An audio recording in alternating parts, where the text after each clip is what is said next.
ఏంటమ్మా ఇవాళ కూడా ఉప్మానేనా? నాకొద్దమ్మా ఈరోజు టిఫిను అక్కకు వద్దంటే నాకు వద్దమ్మా. నేను తినను ఇవాళ టిఫిను ఏమైందే మీకు ఇవాళ? అని అంటుంది సావిత్రి. అంతలో గుమ్మం బయట నుంచి ఒక గొంతు వినిపించింది.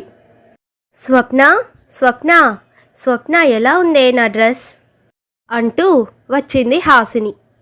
ఇదిగో ఈ నెక్లెస్ చూడు, నాకు ఎలా ఉందో చెప్పు. చాలా బాగుందే, నీకు భలే సెట్ అయ్యింది అంటూ మనస్ఫూర్తిగా చెప్పింది స్వప్న. ఈ డ్రెస్ నాన్న కొనిచ్చారు, ఈ నెక్లెస్ అమ్మమ్మ చేయించింది, ఇంకా అమ్మమ్మ 2 డ్రెస్సులు కూడా కొనింది తెలుసా. నానమ్మ కూడా ఒక డ్రెస్ కొనింది. ఈసారి పండక్కి మొత్తం 4 డ్రెస్సులు వచ్చాయి. ఇవి నీకు చూపించాలని ఇంటికి రాగానే నీ దగ్గరికి వచ్చేశాను. అవును, నీ డ్రెస్సులు చూపించావా నాకు? అప్పటి వరకు హాసిని చెప్తున్న మాటలు నవ్వుతూ వింటున్న స్వప్న మొహం వెలవెలబోయింది. సమాధానం చెప్పలేక మౌనంగా ఉండిపోయింది. అదేంటే మొహం అలా పెట్టావు? పెద్ద పండగకి కూడా ఏమీ కొనలేదా? కొత్త బట్టలు కొనివ్వకపోతే నువ్వెలా ఊరుకున్నావే? అదే నీ ప్లేస్లో నేనుంటే అలిగి అన్నం మానేసి ఎంత గోల చేసేదాన్నో తెలుసా. అలా చేస్తే మా నాన్న నాకు ఏది కావాలంటే అది కొనిస్తారు అంటూ గర్వంగా చెప్పింది హాసిని. కానీ తను అలా చేస్తే ఇంట్లో తిట్లు ఎలా ఉంటాయో తెలుసు గనక నోరు మూసుకొని ఉంది స్వప్న. కాసేపు అమ్మమ్మ వాళ్ళ ఇంట్లో విశేషాలు చెప్పి వెళ్ళిపోయింది హాసిని. హాసిని, స్వప్న ఇద్దరూ స్నేహితులు. కర్నూల్లో ఉన్న ప్రైవేట్ కాలేజీలో ఇంటర్ చదువుతున్నారు ఇద్దరు. హాసిని ఒక ధనవంతుల కుటుంబంకి చెందిన అమ్మాయి. హాసిని తండ్రి రాజారాం ఊరిలోనే పెద్ద వ్యాపారవేత్త. రాజారాంకు హాసిని ఒక్కగానొక్క కూతురు. తను ఆడిందే ఆట పాడిందే పాట అన్నట్టుగా పెరిగింది హాసిని. కూతురు అడగడం ఆలస్యం, ఏది కోరితే అది తెచ్చిపెట్టేవాడు రాజారాం. పెద్ద ఇల్లు, 10 మంది నౌకర్లు, అన్ని హంగులు కలిగిన జీవితం ఆమెది. తాను గొప్ప ధనవంతురాలిని అన్న గర్వం ఉంటుంది హాసినికి.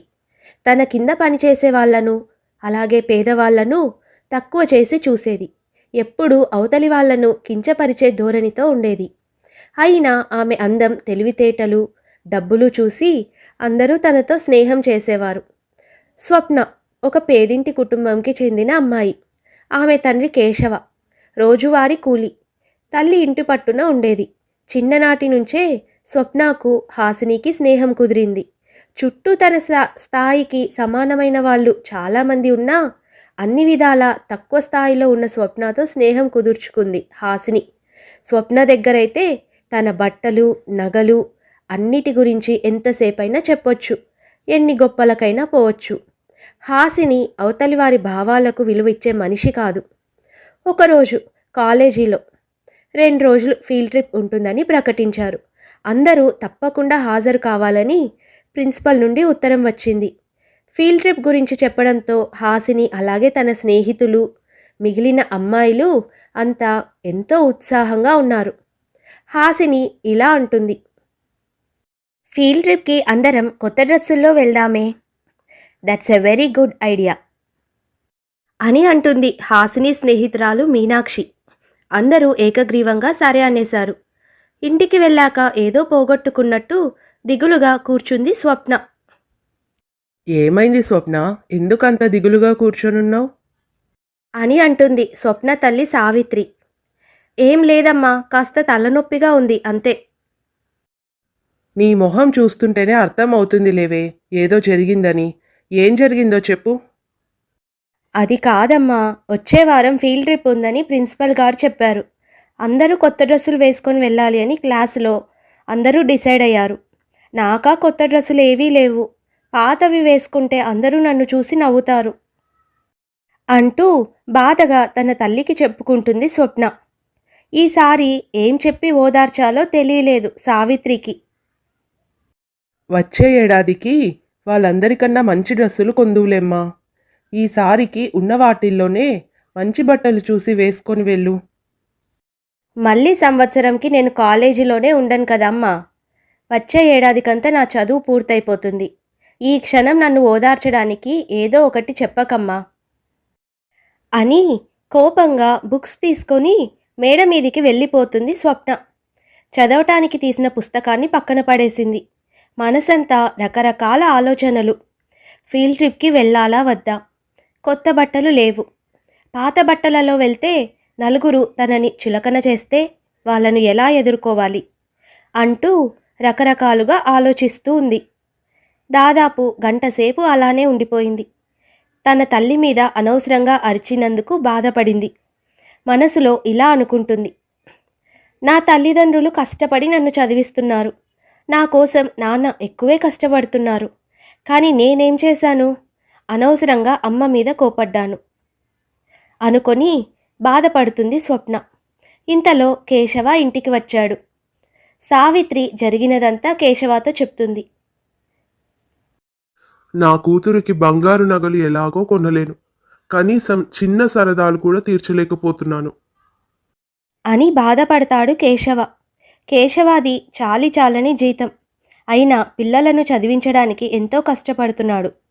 ఒక్కోసారి 1వ తారీఖు వస్తే అప్పులు చేయాల్సిన పరిస్థితి. ఒక జత చెప్పులు కొనుక్కోవాల్సి వచ్చినా ఆ డబ్బులు పిల్లలకే ఉపయోగపడతాయిలే అని ఆలోచించేవాడు. తన గురించి తను పట్టించుకోవడమే మానేశాడు.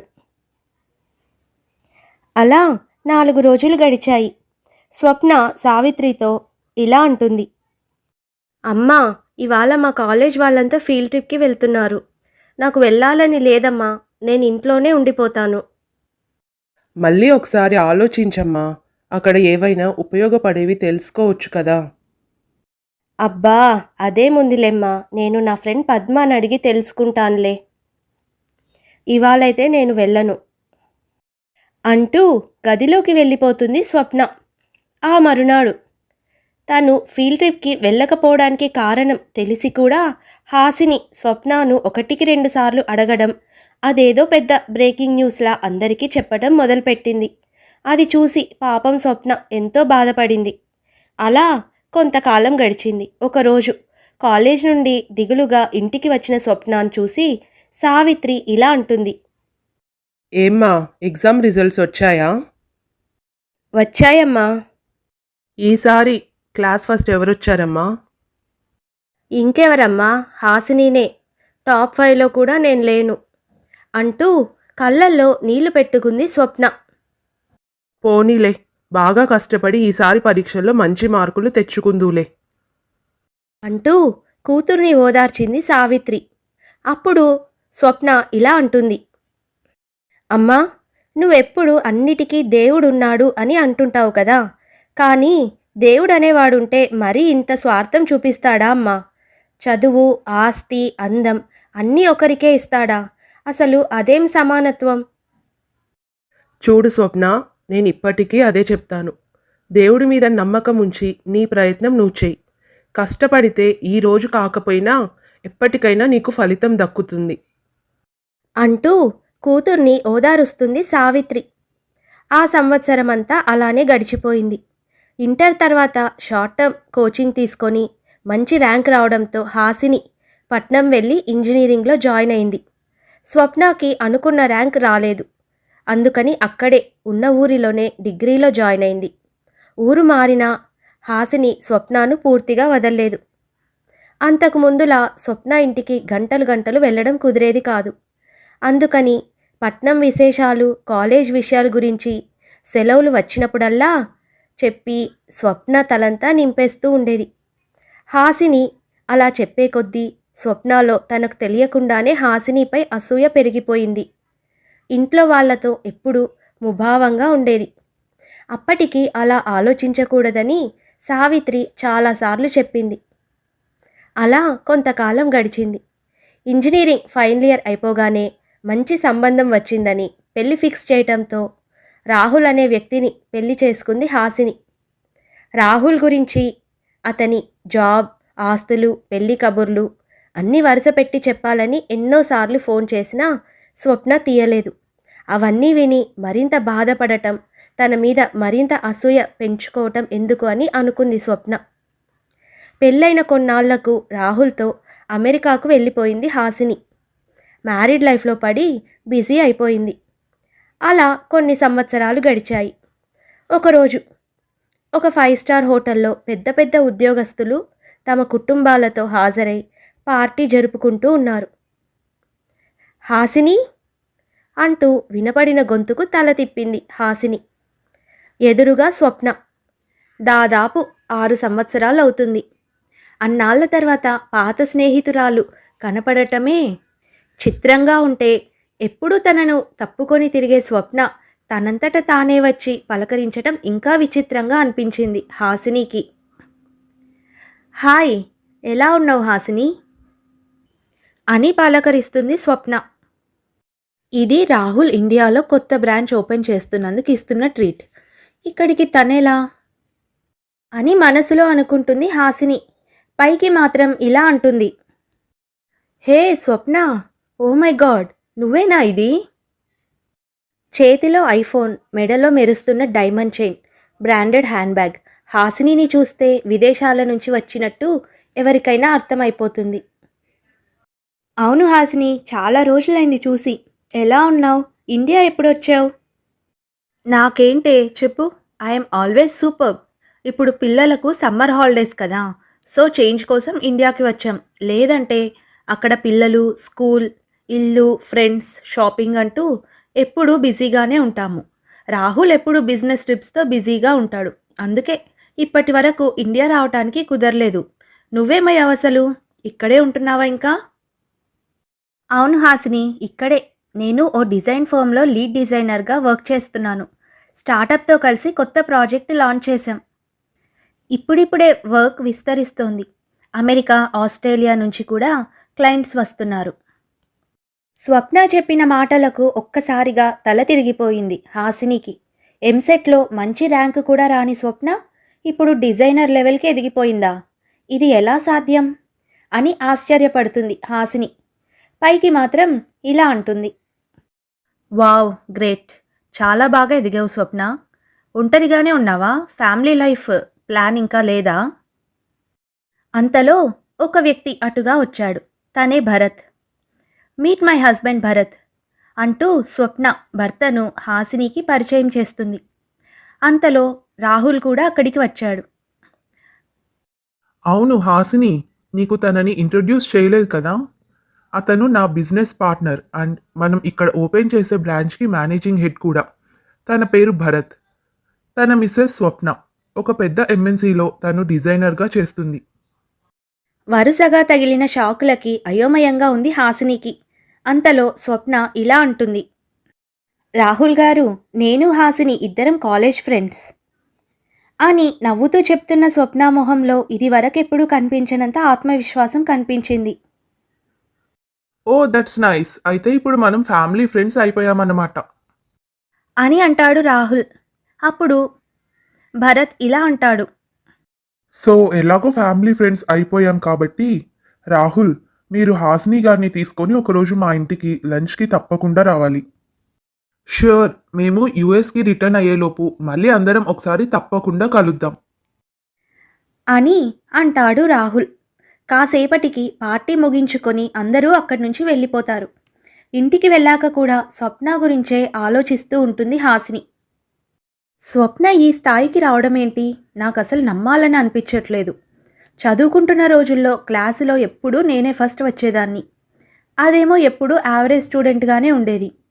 తను నాతో ఇప్పుడు సమానంగా ఉండడం అస్సలు తట్టుకోలేకపోతున్నాను. దీనికి కారణమేంటో తెలుసుకోవాలి అని అనుకుంటుంది హాసిని.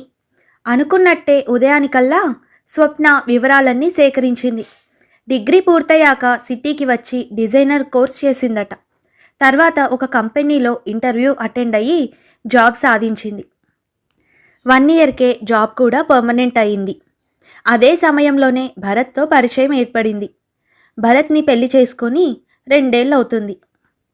స్వప్న గురించి తెలుసుకోగానే హాసిని మనసంతా ఏదో తెలియని అసంతృప్తి. ఆ మరునాడు రాహుల్ హాసినితో ఇలా అంటాడు, హాసిని, ఇందాక భరత్ నుండి కాల్ వచ్చింది. అదే నీ ఫ్రెండ్ స్వప్న వాళ్ళ హస్బెండ్ భరత్. ఈ సండే వాళ్ళ ఇంటికి లంచ్కి రమ్మని కాల్ చేశారు. అలాగే వెళ్ళేటప్పుడు ఏదైనా గిఫ్ట్ తీసుకొని వెళ్దాము. రీసెంట్గా వాళ్ళు అపార్ట్మెంట్ తీసుకున్నారు. గృహప్రవేశానికి ఇన్వైట్ కూడా చేశాడు భరత్. కానీ అప్పుడు మనం యుఎస్లో ఉన్నందుకు వెళ్ళడం కుదరలేదు. సో ఇప్పుడు ఏదైనా ఒక మంచి గిఫ్ట్ కొనుక్కొని వెళ్దాము. నీ ఫ్రెండ్ టేస్ట్ ఎలా ఉంటుందో నీకే తెలుసు కాబట్టి నువ్వే వెళ్ళి ఏదైనా మంచి గిఫ్ట్ కొనుక్కొని రా. అని అంటాడు రాహుల్ హాసినితో.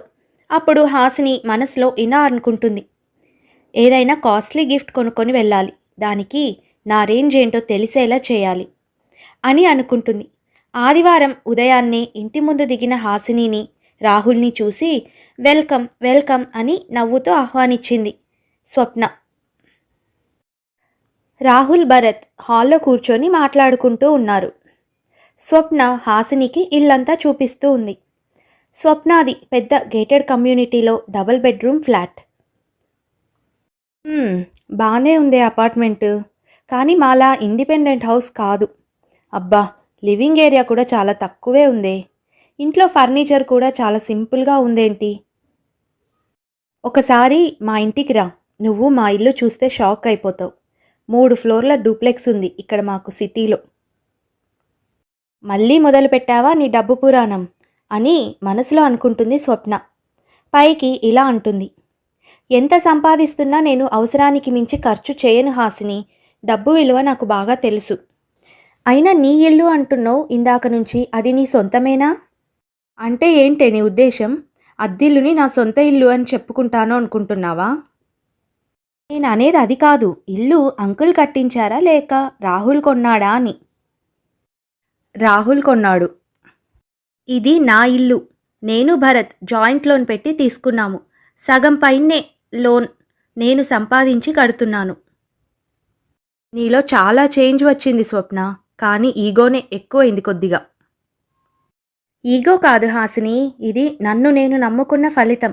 గతంలో నన్ను తక్కువ చేసి చూసే వాళ్లకు సమాధానం చెప్పకూడదనుకున్నా, కానీ నా ఎదుగుదలే ఇప్పుడు జవాబులా నిలబడింది. ఇక చాలు చాలు, అయిపోయిందా మీ వాదన? అంటూ బెడ్రూమ్లో నుంచి బయటికి వచ్చింది సావిత్రి.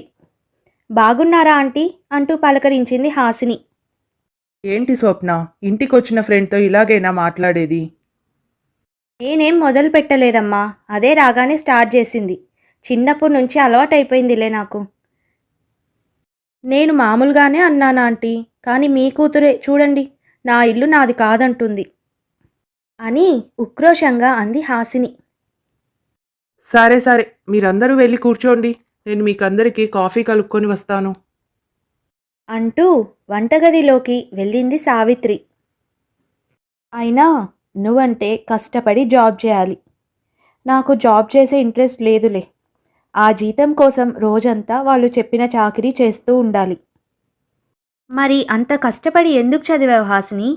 పెళ్ళికి క్వాలిఫికేషన్ ఉండాలనా? అలా ఒకరికొకరు అరగంట సేపు వాదించుకున్నాక హాసినికి అర్థమైపోయింది ఇక స్వప్నతో నెగ్గలేనని. కాలేజీలో చదువుతున్నప్పటి స్వప్న ఇప్పుడు స్వప్న కాదు.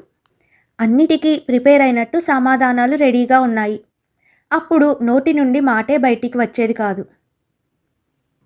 ఏదైతేనే ఇక హాసినికి స్వప్న ఇంటికి రావాల్సిన అవసరం, వచ్చే ఓపిక రెండూ లేవు.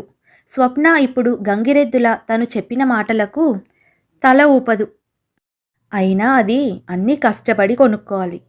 నాకేం అడగడం ఆలస్యం. మా నాన్న రాహుల్ ఏది అడిగితే అది చేతిలో పెడతారు అని గర్వంగా మనసులో అనుకుంటుంది హాసిని. కాసేపటి తర్వాత అందరూ లంచ్ చేసి రాహుల్ హాసిని అక్కడి నుంచి వెళ్ళిపోతారు. Thank you so much Hasini అని మనస్ఫూర్తిగా చెప్పింది స్వప్న. ఎందుకే అని అడుగుతుంది హాసిని. నువ్వు ప్రతిసారి నన్ను, మా కుటుంబ స్థాయిని నీతో పోల్చి తక్కువ చేసినందుకు నాలో చాలా అసూయ పెరిగింది. ఏదో చేయాలన్న కోపంతో కసి ఎక్కువైపోయింది.